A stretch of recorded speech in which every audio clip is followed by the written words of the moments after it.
Welcome to Right Now with Scrivener, where writers talk about how they work, how they develop their ideas, and how they use Scrivener, the app built for long-form writing projects.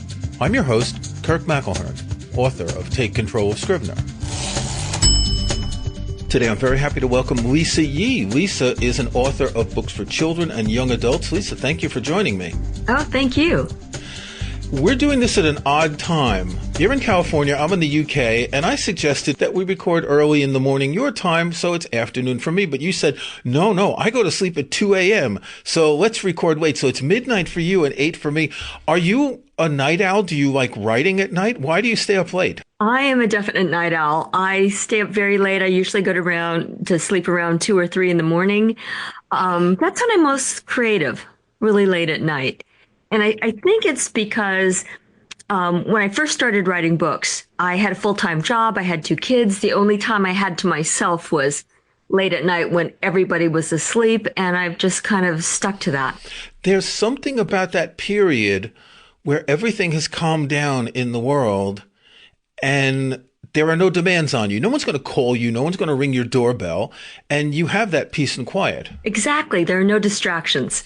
You said you started writing when you had a full-time job. And on your biography, on your website, you have all sorts of interesting jobs that you've had here. You were an inventor, a hand model, worked for a creative think tank. You were a writer-producer at Walt Disney World for a while.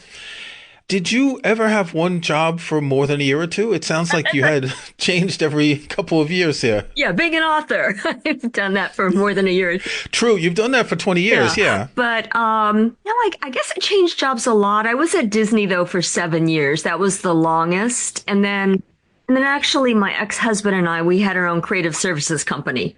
So that was 10 years. So I guess that counts.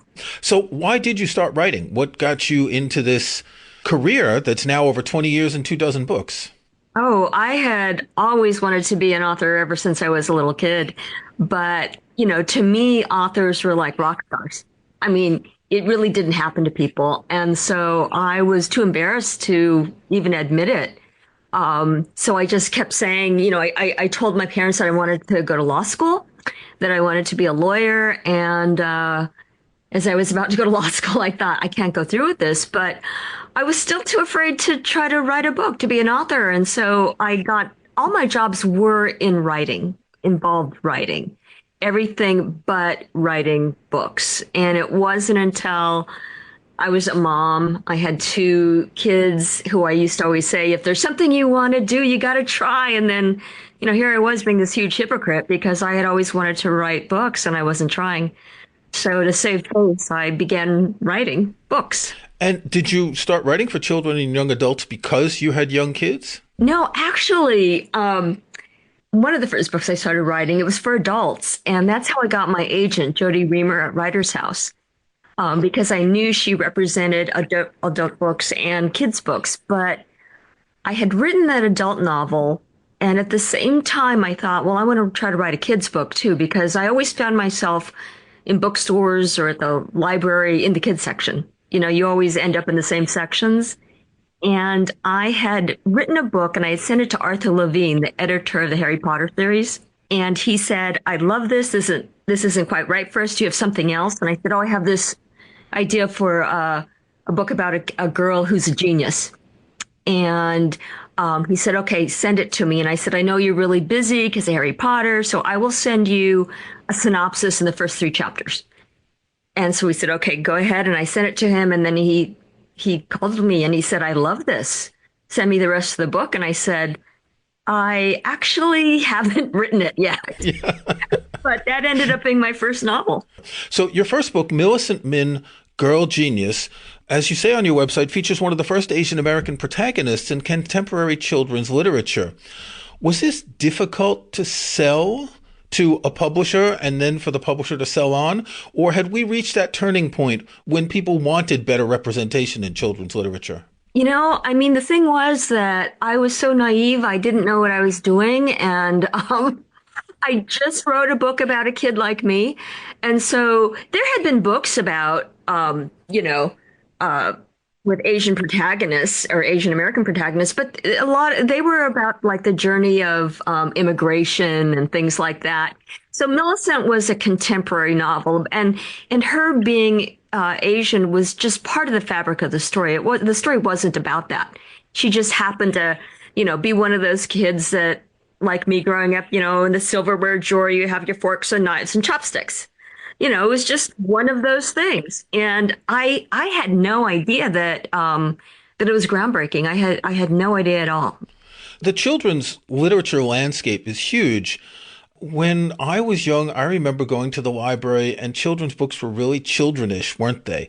Whereas they kind of grew up in the 80s and the 90s. Yeah, they really did. I mean, I practically lived in the library. I remember like reading them all, and then my mom had to sign a special thing so that I could read the adult books because I had read all the kids' books. But yeah, they were very they didn't have a lot of the emotional depth that a lot of books have now. It was very different. But I went through all the series, the Nancy Drews and things like that, and so I would gobble those up. Yeah, I was thinking about that. So we'll talk later about your latest series, The Misfits. And I was thinking about how that's an extension of Nancy Drew and the Hardy Boys and these sorts of caper stories that were popular with children. Scooby Doo on TV was the same sort of thing, right? Yeah. I was looking through on Amazon, I was looking through the samples of some of your books, and what really struck me is the language seems a lot more sophisticated than I would expect. How do you gauge your language in terms of vocabulary, in terms of sentence structure, etc.? Do you have a spidey sense for this, or do you have an editor who goes through and says, this is too complicated? No, I like to throw in big words or words that kids might not be used to because, I mean, how else are you going to learn unless you see something new? But what I do is I have this thing where I can remember my life at certain ages. I can go back, 20, 30, 40 years ago, and I can remember something. Now, if you ask me what happened last week, I have no clue. But I can go back to when I was a kid. And so I write about the feelings and the emotions that I had at the age of my protagonists. And so I just go back there and I visit. And then I never, ever write down to kids because they're smarter than all of us. How is the children's book business different from the adult book business? And I know you don't have experience in both, but you certainly talk to a lot of writers. What's different about this kind of book process, selling books and marketing them? Because you can't market them in the same way that you market adult books. You don't get reviews. Well, you do get reviews in the New York Times, but not kids don't read the New York Times. So Yeah, I was surprised when I first started in the business because when you go on tour, what you do is you visit schools. And I didn't understand that. It was like, why am I visiting all these schools? Wouldn't I go to a bookstore instead? And I mean, and you still on tour visit bookstores. But what they do is they put you in a school and you have maybe, 600 kids there. You're not going to get 500 or 600 kids at a bookstore. And so like when I'm touring for the Misfits, I'm going to maybe 25 schools all over the country. And so you go in and you speak to the kids about writing and whatever your latest book is. And then it's usually paired up with an independent bookseller. And so they know what schools would appreciate an author coming in, and then they sell your book. that's interesting because you get to talk to far more people than any author except the bestsellers who even at a bookstore, they'd only have 100 or 200 because there's no room for them.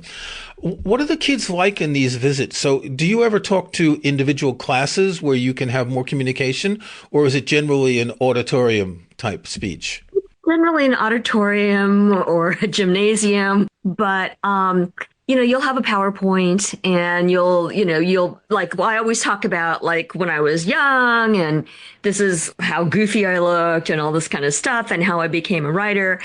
And then there's a lot of Q&A. I love to do Q&A. And then what I always tell the kids, and usually they're excited to be there because they got out of class, is if you don't ask me questions, you have to go back to class. So they're always there with their hands up.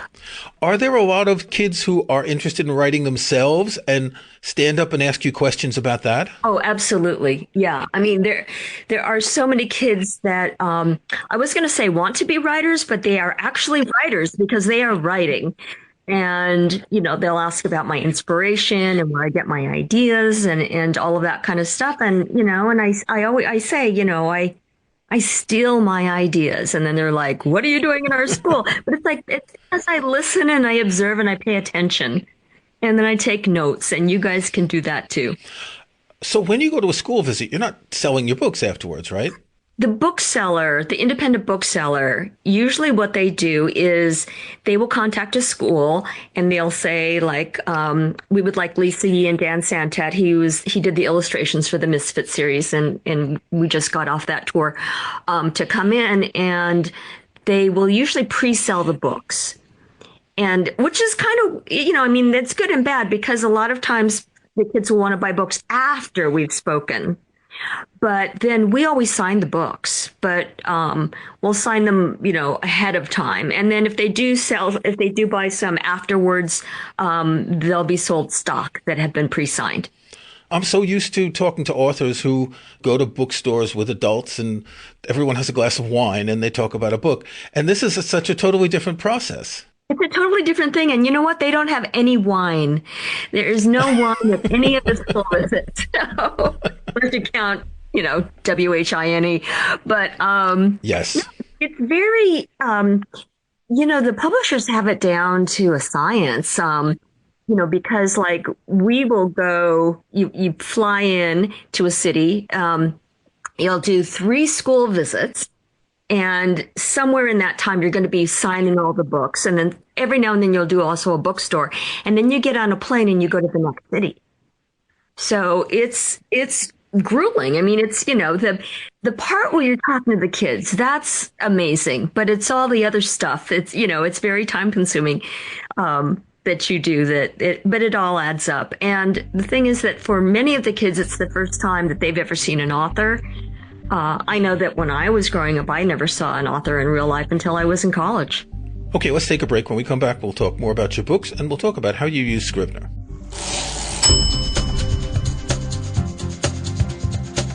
Writing a book, screenplay, or even a long article is a juggling act. You need to find the right words and the right structure, keep track of research, and refer to notes.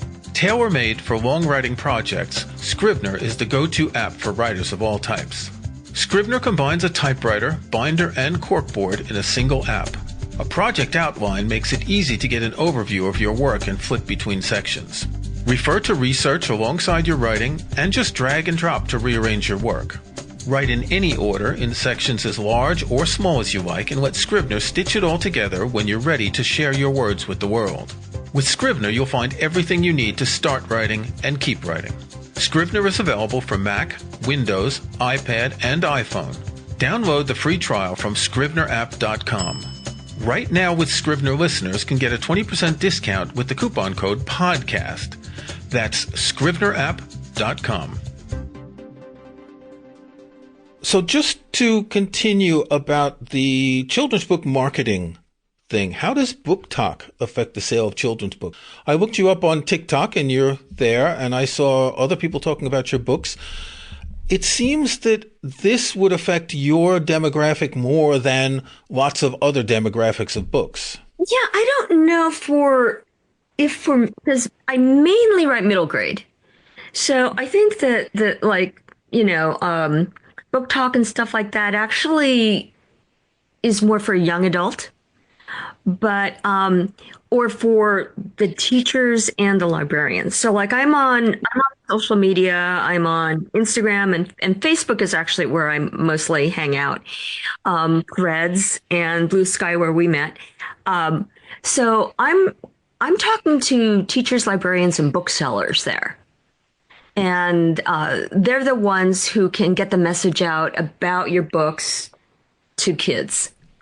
I was going to ask how children and young adults find books to read, because again, they don't read the New York Times or whatever reviews books.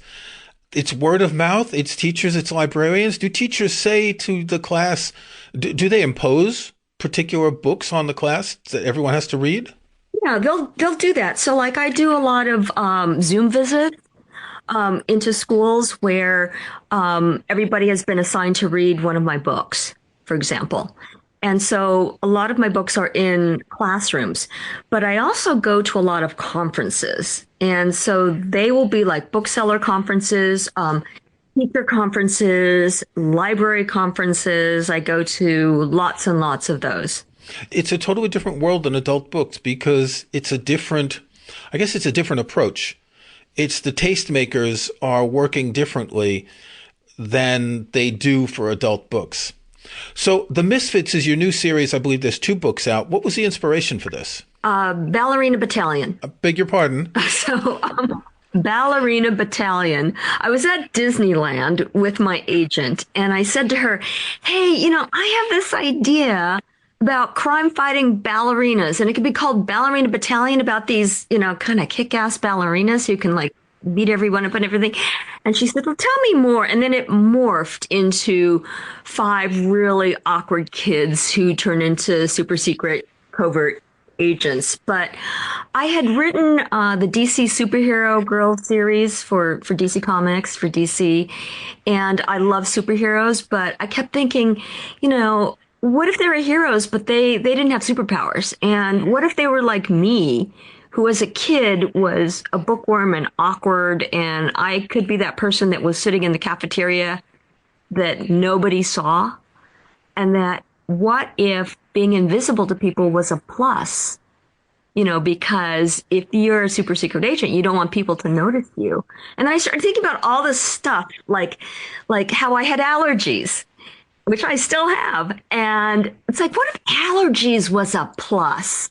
So in the book, allergies are part of it and it's a good thing. And, so I started taking all these things that were negative and I thought, what if they were pretty great? And that's how the Misfits came about. And this sounds like something that young people can identify with because this age group is that transitional age when kids have to fit in and there's always something wrong with them.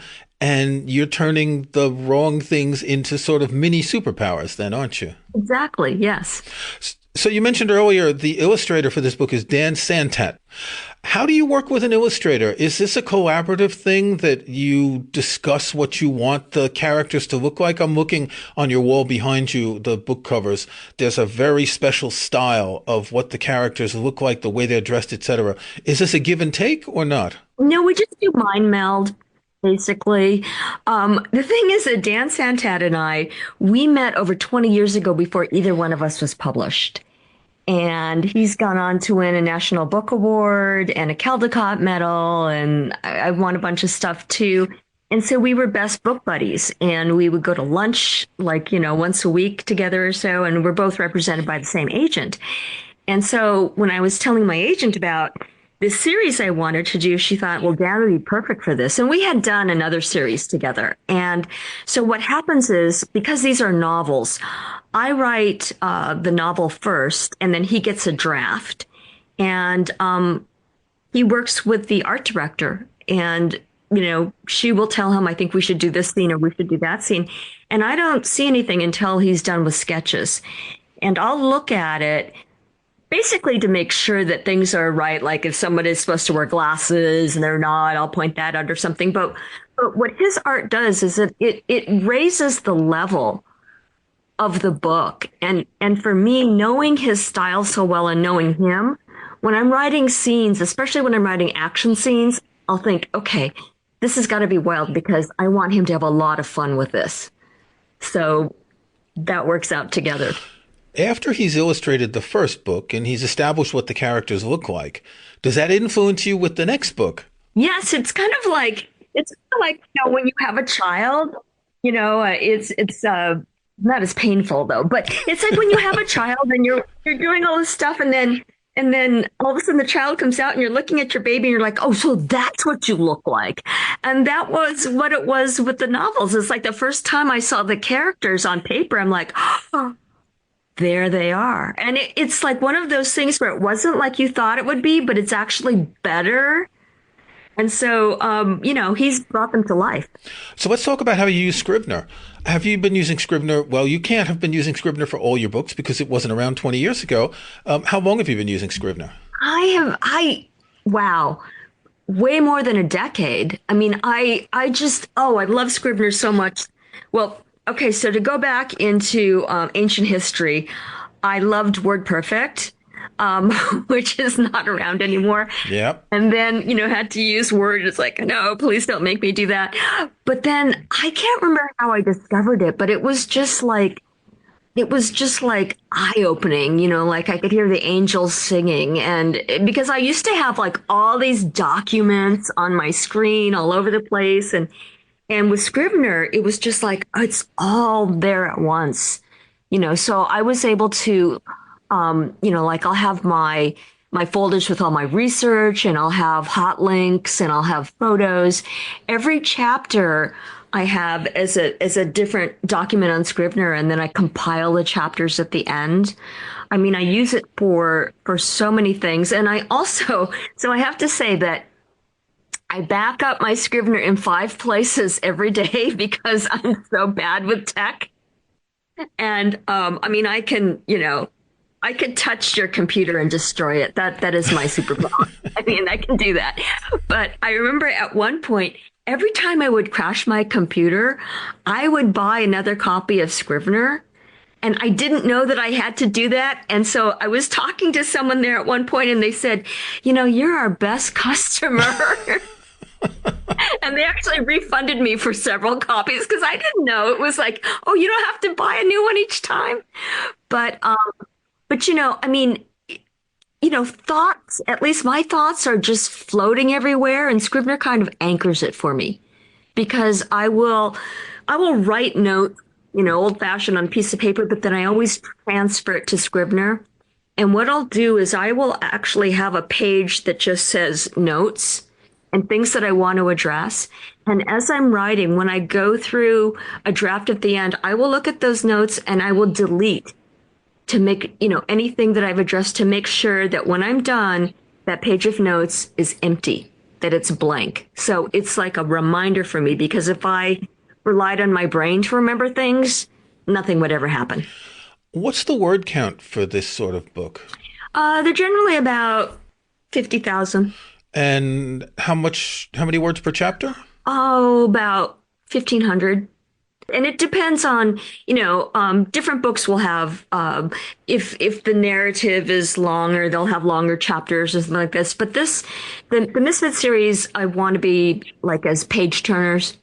And every chapter has, even though they're short, has a kind of a little cliffhanger. So you just want to do one more chapter, and knowing that it's short, you can just do one more, and then maybe one more after that. So I want the readers to keep going. I want to hook them.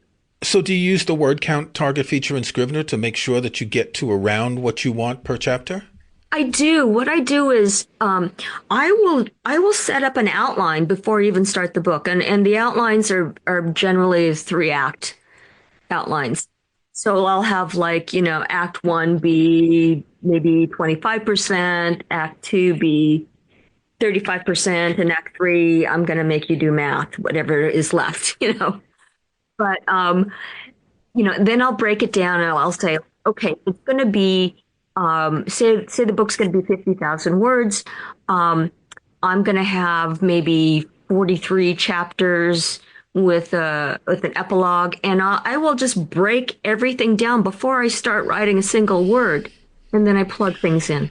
So I read a statistic recently that about 50% of adults in the US don't read books at all. How do we get kids to read books and to keep reading books as they grow up? Obviously, you're going to schools, as you say, talking to hundreds of children, and they're not all going to read your book or any book. But how do we get more people to read? You give them choices. And also, there are so many different formats of books, like graphic novels. Those are books. Listening, listening to a story, you're absorbing a book. There are just different ways you can absorb them. But, give the kids freedom of choice. Let them choose what they want. Do kids get assigned books to read in school anymore in the United States? They do. They still get assigned books. And so, like I said earlier, I will go sometimes, like if one of my books is assigned, I'll speak to a class or a school, a grade, like the fifth and sixth grades about it. They also, like, I've done things with communities where they've had families read books together. And so some of my books have been part of that, and I'll zoom in and I'll speak to everyone about that. But a lot of most states have a thing where they have a battle of the books, or they'll have awards, Book of the Year, something like that. And so kids have the opportunity to read there, and then the school libraries and the public libraries. I mean, those are just so precious, and that's where those people who work there, the librarians, you know, they know their books, they know their kids, so they know what each kid would like, and they can offer that to them.